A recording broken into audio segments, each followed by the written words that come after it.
గర్వాపసి అంటున్నావు అంటే ఇప్పుడు మేము ఏం వాపసు కావాలి నాకు తెలియక అడుగుతున్నా.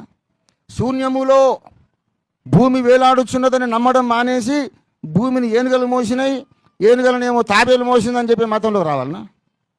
ఆకాశంలో ఉన్నటువంటి రాత్రికాలపు జ్యోతి, దేవుడు సృష్టించిన జస్ట్ వెలుగిచ్చే జ్యోతి చంద్రుడు అని నమ్మది మానేసి ఆ మట్టిగడ్డగాడే నవ్వాడు, శాపం పొందాడు, గురువు భార్యను లేపుకుపోయాడని మేము నమ్మే మతంలోకి రావాలి? అదే నా గర్వాపసి.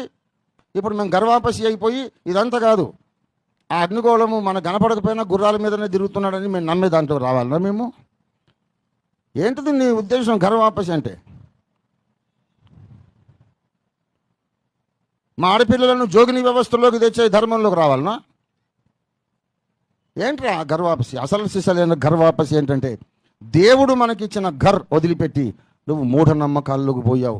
యేసును నమ్మడం అసలు సిసలైన గర్వాపసి. దేవునికి స్తోత్రం కలుగునుగాక.